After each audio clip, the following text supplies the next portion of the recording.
है दोस्तों, कैसे आप लोग। आशा करते हैं आप लोग बहुत ही अच्छे होंगे। चलिए आज की क्लास में हम पढ़ने जा रहे हैं बहुलक की ओर। अगला क्लास में हम एक्सरसाइज 14.2 का 5 नंबर तक के सवाल पढ़े थे। आज हम 6 नंबर की सवाल पढ़ने जा रहे हैं और उससे आगे की सवाल पढ़ेंगे।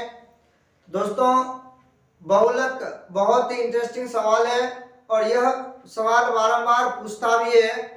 तो चलिए हम बहुलक की ओर चलते हैं।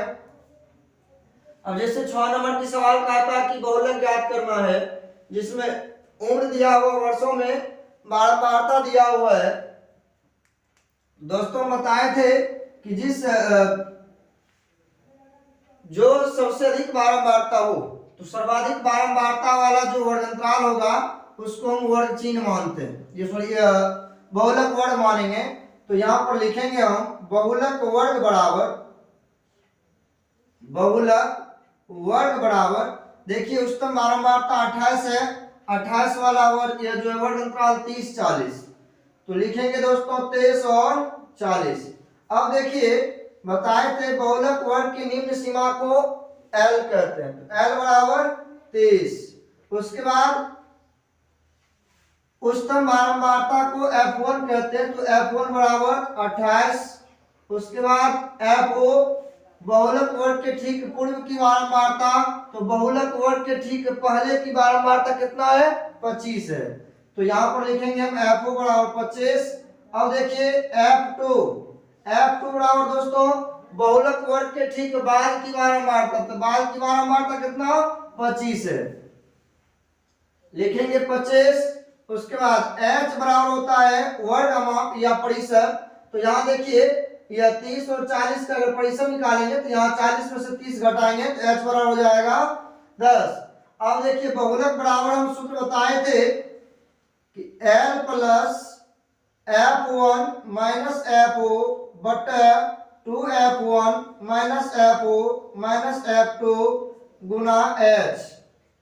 तो दोस्तों L के जगह पर लेंगे 30 प्लस F1 के जगह पर 28 माइनस FO के जगह पर 25 बटा 2F1 तो 2 गुना 28 माइनस FO, तो FO के जगह पर 25 माइनस F2 के जगह पर भी दोस्तों होगा 25 गुना H के जगह पर दोस्तों लेंगे हम 10।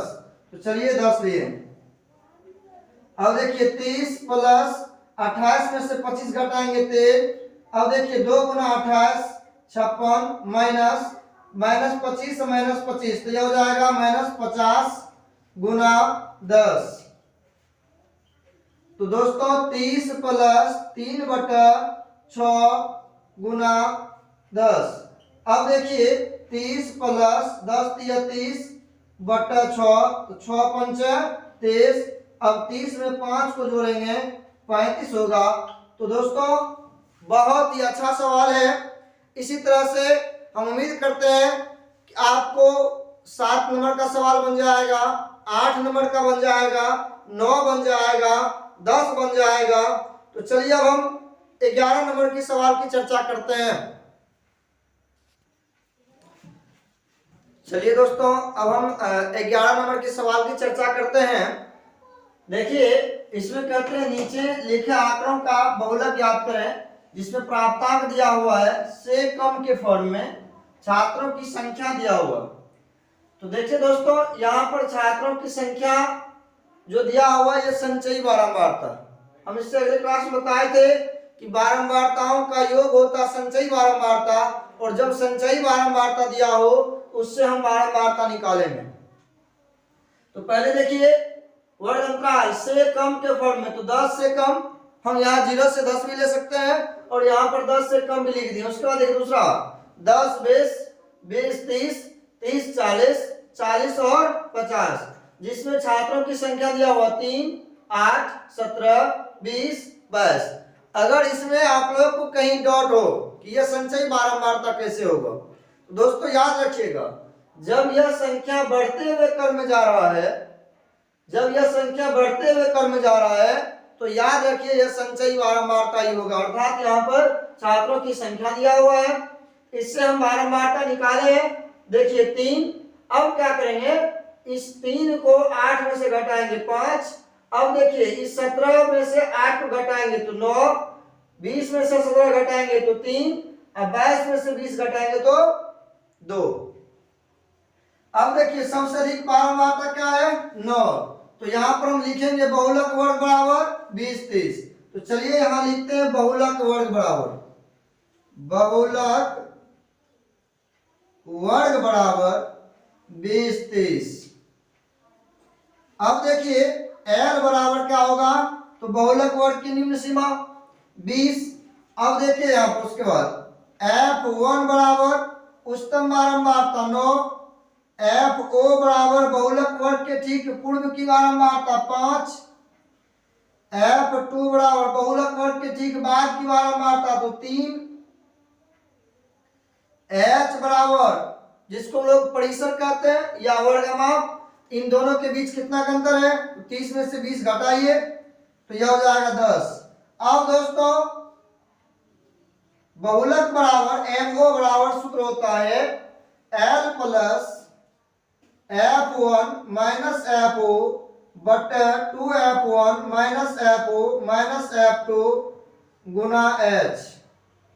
तो देखिए L बराबर कितना 20, तो लिखेंगे 20 प्लस F1 बराबर 9, तो लिखेंगे 9 माइनस FO बराबर 5, लिखेंगे 5 बटे 2F1 तो 2 गुना 9 माइनस 5 माइनस F2 3